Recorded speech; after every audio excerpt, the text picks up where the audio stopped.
Hello, જાગુસ kitchen જર્નીમાં આપ સૌનું સ્વાગત છે. ફ્રેન્ડ્સ, આજે આપણે ન તો ઢોકળા ન તો હાંડવો, એક ખૂબ જ સરસ અને નવા જ પ્રકારનો મગની દાળનો નાસ્તો રેડી કરીશું. આ નાસ્તો એટલો ટેસ્ટી અને લુકમાં એટલો સુપર્બ લાગે છે ને કે હું તમને શું કહું. તો ચાલો શરૂ કરીએ. સૌથી પહેલાં અડધો કપ મગની દાળ 1 કલાક પહેલાં મેં પલાળી રાખેલી છે તે લીધેલી છે. મગની દાળને 1 કલાક કે અડધો કલાક સુધી પલાળી રાખવી. ત્યારબાદ તેને આપણે મિક્સર જારમાં લઈ લેશું. ફ્રેન્ડ્સ, આને આથવા આવવાની કે આને ટાઈમ વધારે દેવાની કે કશી જરૂર પડતી નથી. એમનેમ ઇન્સ્ટન્ટ અને ઝડપથી બની જાય છે. હવે આપણે મગની દાળનું આવું બેટર રેડી કરીશું. આવી પેસ્ટ રેડી કરી લેવાની છે. સાવ એકદમ સ્મૂથ પેસ્ટ નથી કરવાની, થોડી કોર્સલી પેસ્ટ રેડી કરવાની છે. તે આપણે એક બાઉલમાં ટ્રાન્સફર કરી લેશું. ફ્રેન્ડ્સ, આ નાસ્તો એકદમ હેલ્ધી અને પ્રોટીનથી ભરપૂર છે, તો તમે ચોક્કસથી ટ્રાય કરજો. સેજ જરૂર લાગે તો થોડી ક્વોન્ટિટીમાં પાણી નાખી અને આપણે સેમી સ્મૂથ બેટર કરવાનું છે. જરૂર લાગે તો થોડું પાણી ઉમેરવું. આમાં અત્યારે મેં અડધો કપ જેટલું પાણી ઉમેરેલું છે. આપણે બેટરની કન્સિસ્ટન્સી સેમી થીક રાખવાની છે. ફ્રેન્ડ્સ, આ ન તો ઢોકળા છે ન તો હાંડવો છે, એક નવા જ પ્રકારનો સરસ અને એકદમ ટેસ્ટી પ્રોટીનથી ભરપૂર મગની દાળનો નાસ્તો છે, જે એકદમ ઇન્સ્ટન્ટથી બની જાય છે. હવે આપણે તેમાં 5 ચમચી હિંગ, અડધી ચમચી લાલ મરચું પાવડર, પિંચ જેટલી હળદર, અડધી ચમચી ધાણા જીરું અને અડધી ચમચી ગરમ મસાલો એડ કરીશું. ગરમ મસાલો મેં અત્યારે પાઉંભાજીનો લીધેલો છે, તમે કોઈ પણ એડ કરી શકો છો. ત્યારબાદ તેમાં સ્વાદ મુજબ મીઠું લેશું અને 1 મોટો ચમચો જેટલા કોથમીર મરચાં સમારેલા લઈ લેશું અને 1 નાનો ટુકડો આદુનો છીણીને લઈ લેશું. ફ્રેન્ડ્સ, તમે આમાં ગાજર, કોબી એવા વેજીટેબલ્સ પણ એડ કરી શકો છો, પણ અત્યારે આપણે આમાં ખાલી કોથમીર મરચાં જ એડ કરેલા છે. હવે આપણે બધું બરાબર મિક્સ કરી લેશું. ફ્રેન્ડ્સ, જો તમે મારી ચેનલ પર નવા હો તો મારી ચેનલને સબસ્ક્રાઈબ જરૂરથી કરજો અને બાજુમાં રહેલ ઘંટડી દબાવી દેજો, જેથી મારી નવી રેસીપીનું નોટિફિકેશન સૌથી પહેલાં તમને મળે. સરસ રીતે મિક્સ કરી લેવાનું છે. ફ્રેન્ડ્સ, આ તમે બાળકોને નાસ્તામાં દઈ શકો છો અથવા સાંજે એમ જ કંઈ ભૂખ લાગી હોય તો પણ ખાઈ શકો છો. એકદમ ઝડપથી બની જશે. હવે આપણે અડધી ચમચી બેકિંગ સોડા એડ કરીશું અને તેને એક જ ડિરેક્શનમાં એકદમ ફાસ્ટ ચલાવીશું, જેથી આપણું બેટર એકદમ સરસ ફ્લપી થઈ જશે. આપણું બેટર રેડી થઈ ગયું છે. હવે આપણે એક પેન લેશું અને તેમાં 3 ચમચી જેટલું તેલ ગરમ કરવા મૂકીશું.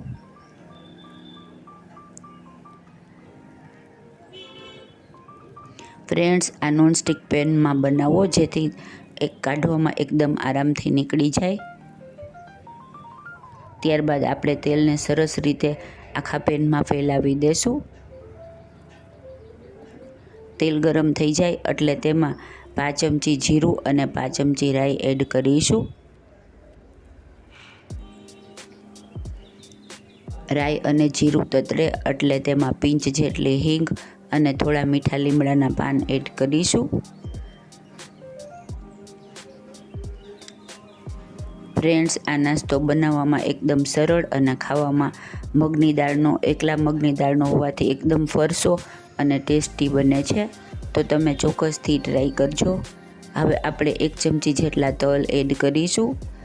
તલ તતડે એટલે ઉડશે, એના માટે થઈ આપણે 1 મિનિટ માટે ઢાંકણ ઢાંકી દેશું, જેથી આપણા તલ સરસ રીતે બધા ફૂટીને સરસ થઈ જાય. જુઓ, આપણા વઘાર રેડી થઈ ગયો છે. હવે એને આપણે આવી રીતે આખા પેનમાં સરસ રીતે ફેલાવી દેશું. ત્યારબાદ મેં 1 નાનું બટેટું અને 1 નાની ડુંગળીની આવી રીતે સ્લાઇસીસ કરી લીધેલી છે. બટેટું અને ડુંગળી બને ત્યાં સુધી નાની સાઇઝના લેવાના, જેથી તેની સ્લાઇસીસ નાની નાની સરસ રેડી થાય. તેને આવી રીતે એરેન્જ કરી દેવાના છે.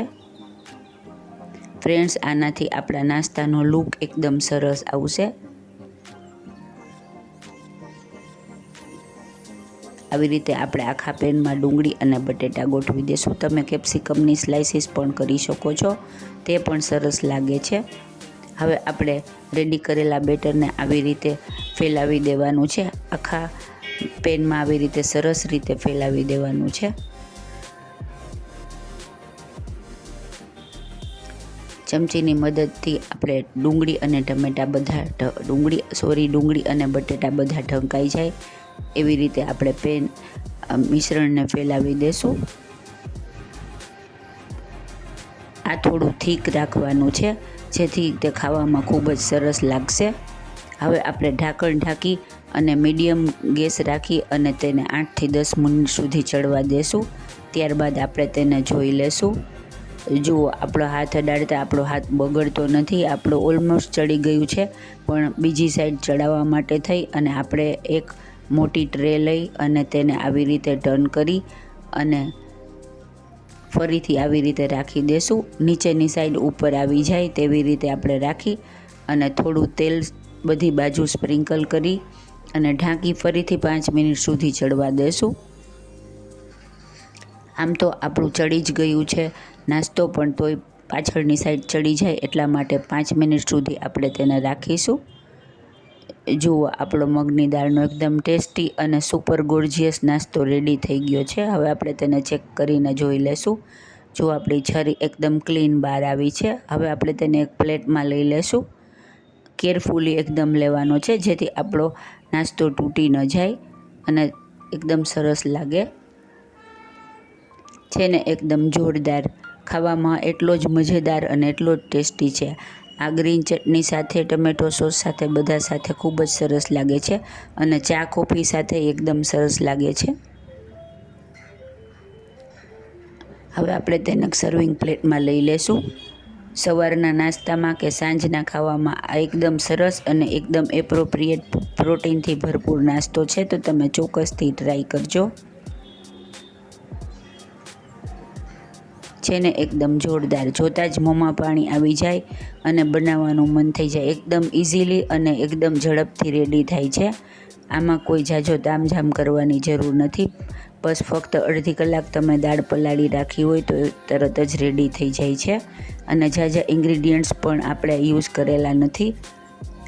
ખૂબ જ ઓછી વસ્તુમાંથી એકદમ ટેસ્ટી અને એકદમ હેલ્ધી એવો આપણો મગની દાળનો નવો જ નાસ્તો મૂંગ દાલ ફ્રીટાટા રેડી છે. ફ્રેન્ડ્સ, જો તમને મારી રેસીપી પસંદ આવી હોય તો તેને લાઇક, શેર અને સબસ્ક્રાઈબ જરૂરથી કરજો. ધન્યવાદ.